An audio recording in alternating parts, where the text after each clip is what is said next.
बिस्मिल्लाहिर्रहमानिर्रहीम। मेरा नाम डॉक्टर मोहम्मद अशरफ है। मैं कंसल्टेंट फिजिशियन यानी मेडिकल स्पेशलिस्ट हूँ। आज मैं जिस टॉपिक पे आपसे बात करूँगा वो है शुगर के मुतालिक ही है और शुगर की जानलेवा पेचीदगियाँ। मैं दोबारा आपके सामने अर्ज करता हूँ, शुगर की जानलेवा पेचीदगियाँ और उनसे आया बचा जा सकता है या उनसे बचा नहीं जा सकता। तो उस पर एक एक स्टेप वाइज मैं आपके सामने गोश गुजार करूँगा। तो सबसे पहले आते हैं कि इसकी जो जो जानलेवा पेचीदगियाँ हैं वो कौन कौन सी हैं और कितनी किस्म की हैं। तो इसकी मेन दो अकसाम होती हैं। एक है, उनको हम कहते हैं एक्यूट कॉम्प्लिकेशंस यानी फौरी पेचीदगियाँ। फौरी पेचीदगियाँ या एक्यूट कॉम्प्लिकेशंस वो होती हैं कि जो चंद घंटों में या ज़्यादा से ज़्यादा एक दिन में शुगर के मरीज़ को वाक़या हो जाती है। तो इसीलिए इनको एक्यूट कॉम्प्लिकेशंस या फौरी पेचीदगियाँ कहते हैं। अच्छा, ये इनमें तीन एग्जाम हैं। जो मेन एग्जाम है वो तीन है। एक वो आपके सामने मैं रखता हूँ। एक है हाइपोग्लाइसीमिया यानी शुगर का कम होना। एक और वीडियो में इसका मैंने तफसील से जिक्र किया है, इसलिए यहाँ मुख्तसरन अर्ज कर देता हूँ। यानी अगर 70 मिलीग्राम पर डेसीलीटर से शुगर नीचे आ जाए और ब्लड का शुगर, तो उसे कहेंगे हाइपोग्लाइसीमिया या लो ब्लड शुगर। शुगर कम हो जाती है और उसकी वजह से जो मरीज़ है उसको नींद ज़्यादा आती है और उस चिड़चिड़ापन होता है, पसीना ज़्यादा आता है और उसको थकावट होती है, कपकपी शुरू हो जाती है। और अगर ज़्यादा देर वो शुगर और कम हो जाए तो उस पर गनुदगी और बेहोश भी वो हो सकता है। और इसका फौरी इलाज ये है कि उसको जो अगर चीनी है उसके पास तो उसको चीनी दे देनी चाहिए ताकि उसकी शुगर ऊपर आए। और अगर उसको वो शरबत है तो वो बेहोश नहीं है तो शरबत उसको पिलाया जाए या चीनी दी जाए। और अगर वो बेहोश है तो उसको अस्पताल ले जाके ताकि उसको वहाँ पे इंजेक्शन लगे शुगर के और उसकी शुगर वापस आ जाए। तो एक तो ये जानलेवा कॉम्प्लिकेशंस हैं, फौरी कॉम्प्लिकेशन, एक्यूट कॉम्प्लिकेशंस यानी हाइपोग्लाइसीमिया। दूसरी जो जानलेवा कॉम्प्लिकेशन साबित हो सकती है और कॉमन है वो है डायबिटिक कीटोएसिडोसिस। शुगर की वजह से ये होती है और आम तौर पे ये जो डायबिटिक कीटोएसिडोसिस की कॉम्प्लिकेशन है ये टाइप 1 डायबिटीज़ जो होती है उन लोगों में ज़्यादा होती है, यानी जिन लोगों में इंसुलिन सिरे से होती ही नहीं है बिल्कुल। और जो टाइप 2 डायबिटीज़ है जिसमें इंसुलिन मौजूद होती है और गोलियों पे आम तौर पे वो लोग इलाज अपना करा रहे होते हैं, उनकी भी अगर शुगर कंट्रोल ना हो तो उनको भी हो सकती है, लेकिन उनको ये कॉम्प्लिकेशन या ये पेचीदगी जो डायबिटिक कीटोएसिडोसिस की है ये उनको कम होती है। अच्छा, ये क्यों होती है? इसमें होता ही है कि इसमें शुगर जो है वो चूंकि मौजूद होती है, ज़्यादा होती है और इंसुलिन होती नहीं है ताकि उस शुगर को बदन इस्तेमाल कर सके। और ये इंसुलिन ही है जो इस शुगर को खून से ले जाके सेल्स में अंदर दाखिल करती है। तो वो ब्लड में यानी खून में ये शुगर ज़्यादा हो जाती है लेकिन बदन इस्तेमाल नहीं कर सकता। तो अब बदन को एनर्जी तो चाहिए, ताकत चाहिए। अब उस ताकत के लिए बदन का कुदरत ने ऐसा निज़ाम बनाया कि फिर वो जो बदन के अंदर फैट होती है यानी ये जो चर्बी होती है उसको वो बर्न करना शुरू कर देता है, उसको इस्तेमाल करना शुरू कर देता है और एक केमिकल रिएक्शन शुरू हो जाते हैं और वो जो चर्बी कन्वर्ट होती है एनर्जी में यानी ताकत में जो बदन इस्तेमाल करता है। लेकिन उसका नुकसान एक ये पर होता है कि उसका एंड प्रोडक्ट्स कुछ ऐसे केमिकल्स बदन में बन जाते हैं जिनको कीटोन बॉडीज कहते हैं। अब वो खून में भी जमा होना शुरू हो जाते हैं और उसके अलावा पेशाब में भी आना शुरू हो जाते हैं। तो इसीलिए इसे कहते हैं डायबिटिक कीटोएसिडोसिस। कीटोन की वजह से कीटोएसिडोसिस कहते हैं। अब इलामात इसकी क्या होती है? ये एक्यूट मेडिकल इमरजेंसी है, ख़तरनाक है, जानलेवा बीमारी ये है, इसलिए जहन में रखना इसके इलामात बहुत ज़रूरी हैं। इसके इलामात क्या होते हैं कि ये जो मरीज़ होता है उसको प्यास ज़्यादा लगती है, पेशाब बार बार आता है और उसको इंतहाई कमज़ोरी हो जाती है और 24 घंटे के अंदर अंदर ये जो है ना उसको ये कॉम्प्लिकेशंस या ये पेचीदगी हो जाती है। और इसकी वजह से मज़ीद ये होता है कि इसको भूख नहीं लगती, पेट में दर्द होता है और इससे जो फ्लूइड्स हैं यानी जो पानी है और नमकियात हैं वो बहुत ज़्यादा पेशाब के ज़रिए से बार बार जब पेशाब करता है तो उसके ज़रिए से लॉस होता है बहुत ज़्यादा फ्लूइड्स का यानी पानी का। उसकी वजह से आंखें उसके अंदर को चली जाती है, मुंह खुश्क होता है और दिल की धड़कन उसकी तेज़ हो जाती है, तेज़ चलती है, सांस उसको फूलता है, सांस ज़्यादा तेज़ तेज़ आता है और चूंकि फ्लूइड्स की यानी पानी की कमी वाक़ई हो जाती है, उसकी वजह से इसको पोस्चरल या आर्थोस्टैटिक हाइपोटेंशन, ब्लड प्रेशर का कम होना, यानी आमतौर पे भी आप ब्लड प्रेशर चेक करें तो कम हो सकता है, लेकिन जो ही ये बैठा हो या लेटा हो, ये मरीज जब उठता है तो उसका ब्लड प्रेशर ड्रॉप हो जाता है, नीचे चला जाता है, उसकी वजह से उसे गनूदगी और चक्कर आना शुरू हो जाते हैं। तो ये एक ये इनके मेन डायबिटिक कीटोएसिडोसिस के इलामात हैं। अच्छा, अगर देर ज़्यादा कर दी जाए, ज़्यादा देर हो जाए, तो फिर ये मरीज़ मज़ीद गनूदगी उनको हो सकती है और आहिस्ता आहिस्ता ये कोमा इनको हो सकता है। अच्छा, एक चीज़ मैं ये बता दूं कि ये होता किस वजह से है। आमतौर पे मैंने बताया ना कि टाइप 1 डायबिटीज़ मेलाइटस, यानी जो जिनमें इंसुलिन होती नहीं है उनको ये होता है, और उस वक्त हो जाता है जब इन मरीजों को खुदा न खास्ता हार्ट अटैक हो जाए या कोई इन्फेक्शन हो जाए या कोई और स्ट्रेस हो जाए। तो इसलिए फिर इन मरीजों को फौरी तौर पे अस्पताल लेके जाना चाहिए जिनमें ये इलामात हों और डायबिटिक कीटोएसिडोसिस हो जाए, और ये इलामात ज़ाहिर हो जाए तो इनको फ़ौरन अस्पताल लेके जाना चाहिए इमरजेंसी में, ताकि मुस्तनद डॉक्टर इसका इलाज करे।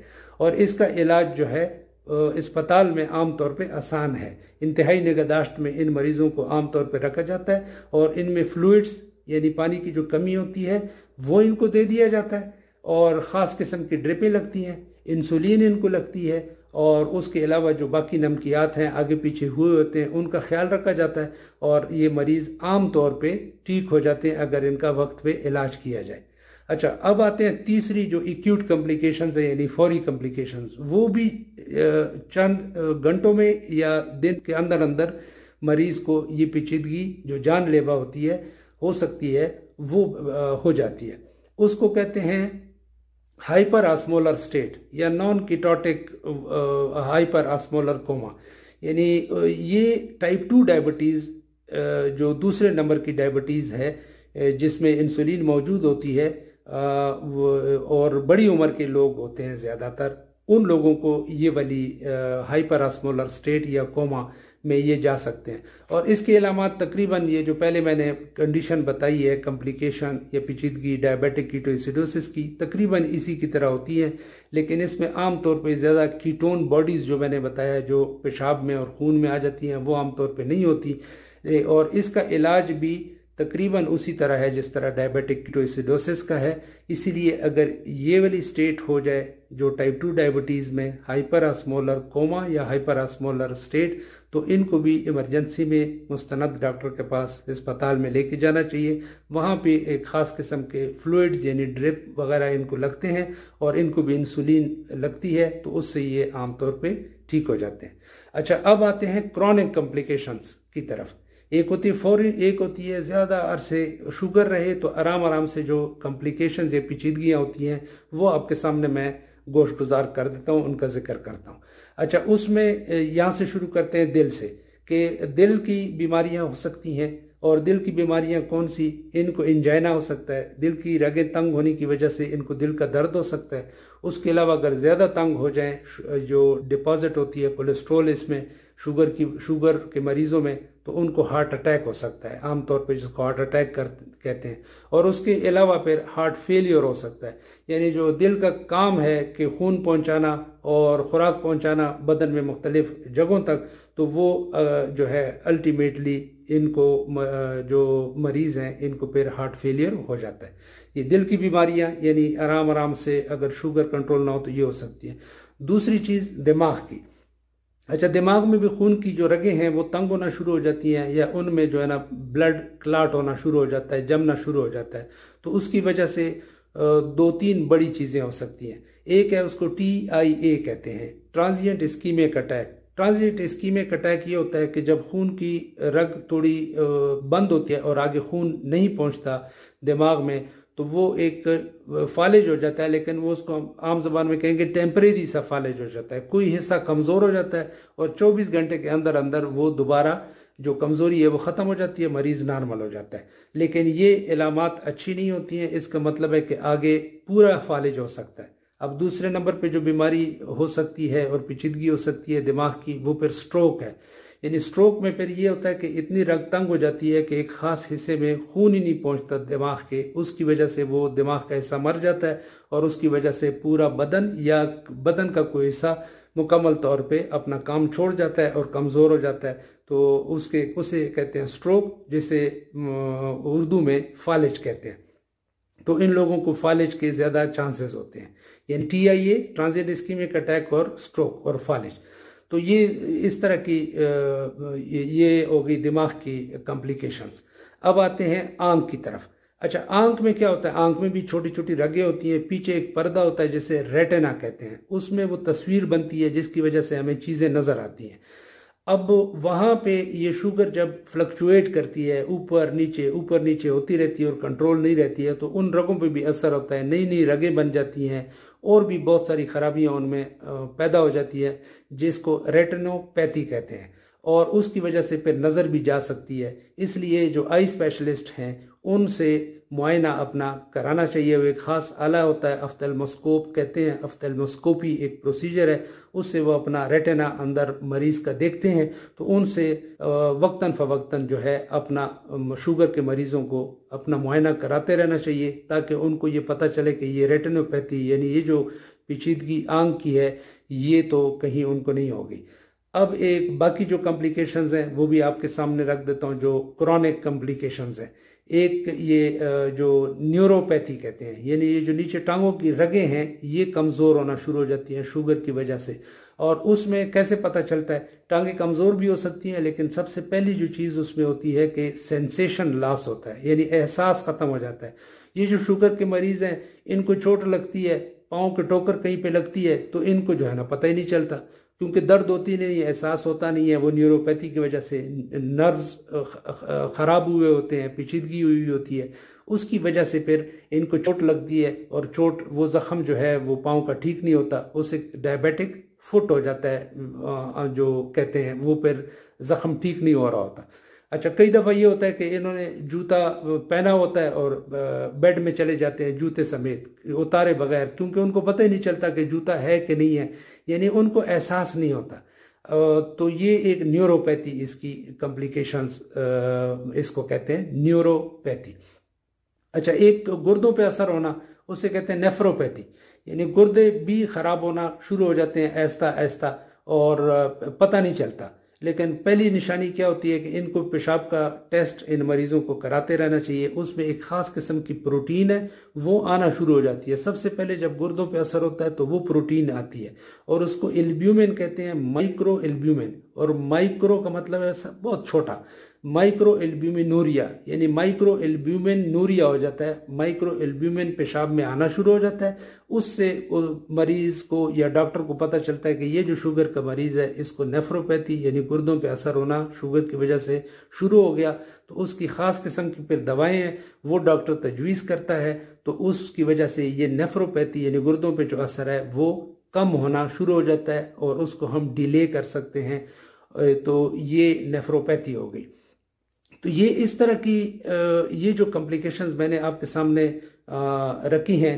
अब इनका बचाव क्या है, समरी इसकी मैं आपको बता देता हूँ, कंक्लूजन जिसे कहते हैं वो आपको बता देता हूँ कि अब ये सारी चीज़ें मौजूद तो हैं, शुगर की वजह से हो सकती हैं, लेकिन इनको करना क्या चाहिए ताकि इन सब से बचा जा सके। अच्छा, इनसे बचा जा सकता है या पूरी तरह बचा जा सकता है या कम से कम इनको डिले किया जा सकता है।